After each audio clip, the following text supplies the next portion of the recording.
There comes a moment in every woman's life when she realizes no one is coming to save her. The love she gave so freely, rarely returned. The pain she hides so well, never seen. And yet, she still shows up, still gives, still breaks silently. But what if this time she chose herself? If you've ever cried behind a closed door, smiled while your heart was shattering, this message will feel like home. Stay. This is for you. There's a silence that lives in a woman's chest, a silence born not from peace, but from pain. The kind that grows when you lie awake at night, phone in hand, pretending you don't care that it hasn't lit up. The kind that echoes when you smile in a room full of people but feel completely unseen. It's not that you want to be saved. You just want to be felt, understood, without having to scream. But some days, the loneliness runs so deep it feels like it's stitched into your skin. And the most dangerous part? You start to believe it's normal. You start to tell yourself, maybe this is just life now. So you hide it, because it's easier to be strong than it is to be honest about how empty you feel. You've been conditioned to believe that showing your loneliness is vulnerability, and vulnerability is weakness. So instead, you play the part. The calm one, the secure one, the I don't need anyone one. But inside, you're craving something so simple: to be seen, to be chosen without asking, to be held without having to explain why you're falling apart. You scroll past images of perfect couples, perfect lives, and each post cuts you a little deeper. Not because you envy them, but because you start to question if you're the problem. Why hasn't love found you? Why do you feel like a placeholder in people's lives while you give them permanent spaces in yours?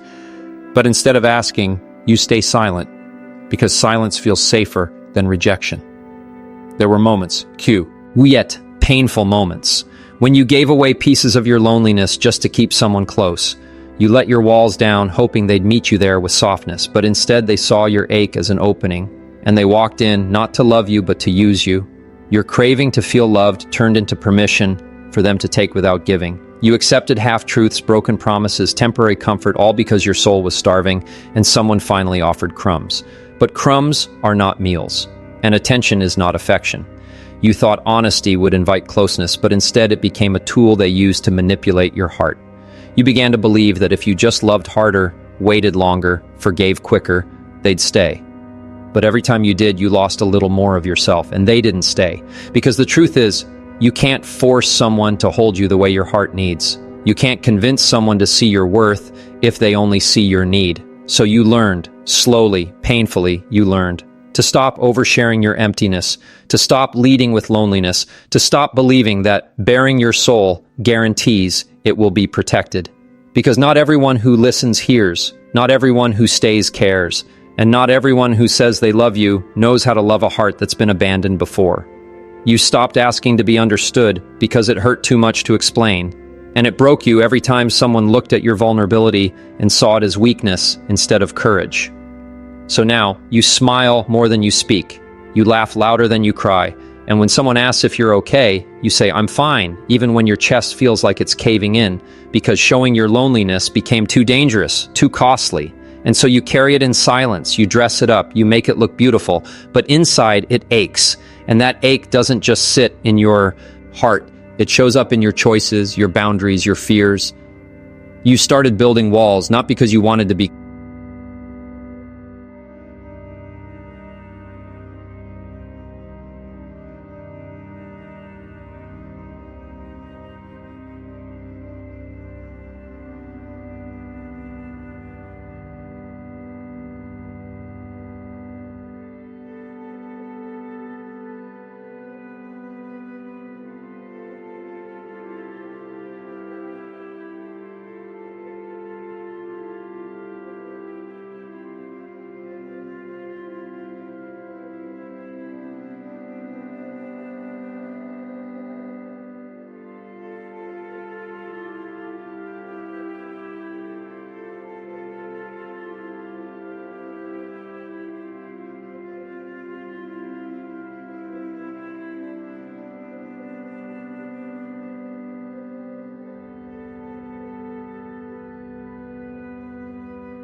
There were moments when you looked at yourself and didn't recognize the woman staring back. She looked tired, not just physically, but emotionally. She looked like someone who kept pouring from an empty cup, hoping someone else would notice she was drained. She looked like someone who knew how to love everyone but herself. And you started to wonder, when did I stop being me? Not loudly, not all at once, but quietly, over time. Each unspoken need, each moment of silence when you should have screamed, each tear you swallowed so you wouldn't seem too emotional, it added up. It always adds up. You told yourself that love was about compromise, but it felt more like constant surrender. You gave up your hobbies, your voice, your rest, your joy. You skipped meals, skipped dreams, skipped parts of your life just to be available. You learned how to twist yourself into shapes that made others comfortable. You called it loyalty, but deep inside, something was breaking. Because loyalty without reciprocity is just self-destruction with a pretty name. And no one warned you how lonely it is to give everything and still feel like you're not enough. No one told you how painful it is to be everything for someone who never learned how to be anything for you. There were times you thought about leaving, but guilt kept you planted. Guilt disguised as love. You didn't want to hurt anyone. You didn't want to be the reason for someone's pain. So instead, you became the container for it. You carried their moods, their disappointments, their failures like they were your own. You convinced yourself that healing them was your responsibility, that loving them harder could save them. But it only cost you pieces of yourself, pieces you still haven't gotten back, pieces you keep pretending you don't miss, because admitting it means facing how deep the damage went. You started measuring your worth by how much you could endure. If you were tired, you told yourself to be tougher. If you were hurt, you told yourself not to be dramatic. If you were lonely, you told yourself love isn't perfect. And little by little, you stopped asking for more. You stopped dreaming of better. You settled. And then you blamed yourself for being unhappy. You thought maybe you were too sensitive, too demanding, too much. But you were never too much. You were just in a place where your love was taken, not treasured, where your sacrifices were expected, not honored. And that realization breaks something in you. You remember the day you looked at your reflection and saw emptiness, not because you had nothing, but because you'd given everything. And you wondered if anyone ever truly knew what it cost you, to smile when you wanted to scream, to stay when you wanted to run, to give when you were starving. They didn't know, they just took. And you let them, because you believed that if you were good enough, quiet enough, loving enough, it would finally be your turn. But love that demands everything and offers nothing in return is not love, it's survival. And you deserve more than survival. It took you a long time to understand that your sacrifice should never come before your self-worth. That being available 24/7 doesn't make you loyal, it makes you lost. That giving someone your peace to maintain a connection is not noble, it's neglect. You thought you were building a home, but you were building a prison, one where your needs were locked away, where your voice was muffled, where your identity was fading. And the hardest part is, no one saw it happening. Because you hid it so well. You kept showing up, kept smiling, kept being the strong one, but inside, you were unraveling. There's a pain in realizing that someone only stayed because of what you gave, not who you are, that if you stopped giving, they'd stop loving. And so you kept giving, hoping it would be different. But it never was. You confused your generosity with... There's a wound that forms not from the things you say, but from the things you keep quiet. The parts of yourself you tuck away so you don't seem too much. You've learned to dim the parts of you that shine too brightly, speak too boldly, love too deeply. Because somewhere along the way, you were taught that the fullness of who you are is intimidating. So you shrink, you tone it down, you become small enough to fit into spaces you were never meant to stay in. And you call it being understanding. But deep down, it's a slow erasure of your fire, of your softness, of your voice that once roared and now only whispers in your own ears. There were moments you wanted to scream, to ask why your thoughts didn't matter unless they were easy to swallow. You had ideas, opinions, dreams that felt too big for the room, and instead of embracing them, you buried them. Not because you lacked belief in yourself, but because you feared what would happen if you made others uncomfortable. You became the peacekeeper, the caretaker, the quiet one in the back who held everything together while your own thoughts unraveled. You started editing yourself, smiling when something broke inside you, nodding when everything in your body said no, and you did it so well, no one ever noticed the war raging beneath your calm surface. You stopped sharing your truth because it always seemed to be met with silence or resistance. The more you tried to express yourself, the more you were made to feel dramatic, sensitive, emotional. So eventually you stopped. You told yourself that silence was easier than having to defend your feelings. that being misunderstood was less painful if you didn't speak at all, but that silence grew louder inside you. It twisted into resentment, confusion, and shame. You started doubting yourself, not because you were wrong, but because no one ever validated your right to speak. You were silenced without ever being told to be quiet, and that's a different kind of cruelty. There's a specific ache that comes from not being able to be fully seen. When you share something that means everything to you, and it's brushed aside like it was nothing. When your ideas are dismissed, your feelings minimized, your truth invalidated. So you retreat, not because you want to, but because you have to. You become your own confidant, your own comfort, your own echo. And even though you're surrounded by people, you feel like no one really hears you. You start to crave quiet, not because it's peaceful, but because it's the only space where your voice isn't rejected. And the loneliness that comes from being unheard is one of the deepest cuts you'll ever carry. You once had a voice that believed it could move mountains. You were a girl who spoke without fear, who had stories to tell and opinions to share. But slowly, that girl faded.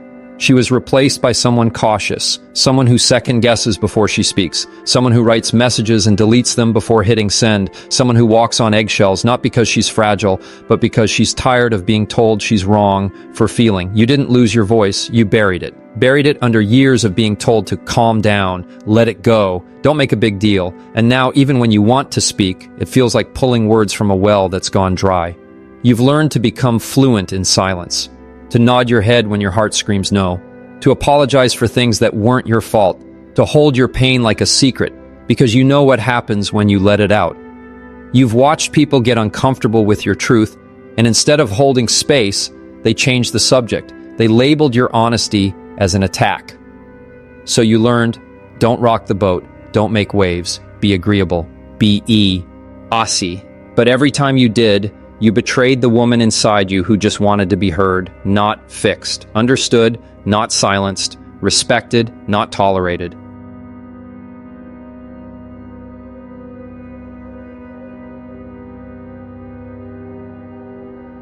There were nights you replayed conversations in your head, wondering if you said too much or not enough. You questioned yourself more than you should have. You picked apart your words, your tone, your timing, hoping to find the reason why your voice never seemed to land safely. And it wasn't just the big things, it was the everyday moments. Being talked over, being interrupted, being told you're overthinking. These little cuts added up. They taught you to stay small, to be careful. And now, even in safe spaces, you hesitate. You hold your breath before speaking. You wait for the dismissal before the words even leave your mouth. The worst part is how invisible it makes you feel. Like your presence is welcome, but your truth isn't. Like people love the idea of you, but not the real you, the one with opinions, pain, boundaries, dreams. So you split yourself in two, the woman they see and the woman you are, and carrying that divide every day is exhausting. You've learned to smile with your lips and scream with your silence. You've mastered the art of pretending you're okay when you're not. And the more you hide, the more disconnected you feel from yourself, until one day you look in the mirror and don't even recognize the sound of your own voice. But you remember what it felt like to be heard, even if it was long ago, even if it was just for a moment. You remember the freedom, the warmth, the power. You remember how your eyes lit up when someone listened, not just with ears, but with their whole heart. And you long for that, not attention, not validation, just space, safe space, soft space. A place where your voice doesn't have to compete, where your truth doesn't have to be diluted, where your feelings aren't an inconvenience. And until that space exists, you hold your voice close, not out of fear, but out of fierce protection. There is a strength in silence. Yes, but Tichi, here is also suffering, the kind that eats away at your self-worth, that makes you question if your feelings are even real, that convinces you to keep shrinking, even when your soul is begging to rise. And you deserve more than that. You deserve to speak without trembling, to be heard without defending, to exist without explanation. But for now, you carry the weight of your unspoken words like armor. You walk through life quieter than you want to be, not because you lack power, but because too many times you gave your voice to people who didn't deserve to hear it. There's a certain pain that comes not from what was done to you, but from what you did to yourself while trying to be loved. You became your own shadow, hiding the parts of you that once made you feel whole. You stopped wearing what made you feel beautiful because you didn't want to stand out. You avoided laughter that was too loud, dreams that were too big, truths that were too bold. You didn't want to be too much. So instead, you became just enough to be accepted. And in that process, you started to lose sight of who you were before you felt the need to be someone else. The quiet you chose wasn't peace, it was protection. And the smile you wore wasn't joy, it was survival. You used to love the way your heart felt everything so deeply, the way you could sit in a sunset and feel your soul stir, but you began to treat your sensitivity like a flaw. You punished yourself for feeling too much, for loving too hard, for caring when others didn't. You called it weakness, and so you tucked it away. You built a wall, not to keep others out, but to keep yourself in. Because every time you let someone in, you felt yourself unravel. And each unraveling left you raw, exposed, ashamed of your softness. So you told yourself to toughen up, be colder, be wiser. But in becoming what they could handle, you lost what made you. You feel alive.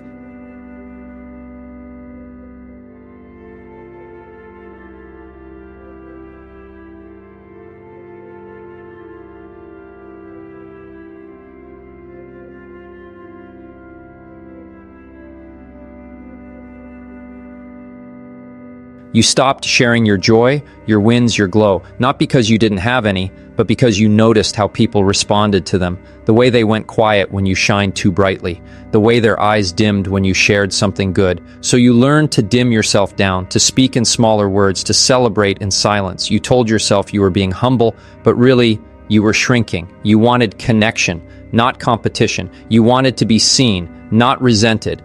And so you hid the sparkle in your eyes, the pride in your voice, the magic in your becoming, until you barely recognized yourself in the mirror. There were times you stood in a room full of people and felt completely alone, not because you were invisible, but because no one really knew who you were. You gave everyone the version of you they could handle, the peacemaker, the listener, the strong one. But deep inside, there was a girl screaming to be loved as she truly was, not for what she could offer, not for how well she could adapt, but simply for existing. And yet, every time you tried to show that side, you were told it was too much, too intense, too emotional. So you buried her deeper, layer by layer, until silence felt safer than authenticity. Your story became something you stopped telling, not because it wasn't beautiful, but because it wasn't safe. You tried once, maybe twice, to open up, to be vulnerable, and it was met with misunderstanding, or worse, disinterest. You started to think your past was a burden, your truth too heavy, so you locked it all inside, the heartbreak, the healing, the strength it took just to stand. And while others saw a calm woman, they didn't see the storm she carried daily, the ache of not being known, the longing to be held in understanding, not just tolerance. It wasn't that you didn't want to share, it's that you didn't want to bleed for people who wouldn't even offer a bandage. You changed your laugh to be softer. You changed your tone to be gentler. You changed your pace to match theirs. You changed your priorities to keep the peace. You became a shapeshifter, molding yourself to fit into lives that had no room for your real shape. And it made you feel needed, wanted for a while. But slowly, it became suffocating, to always be adjusting, to never be enough as you are. You began to resent yourself for the compromises you made, the apologies you whispered that weren't yours to speak, the dreams you delayed just to make someone else more comfortable. And that resentment grew into silence, into fatigue, into numbness.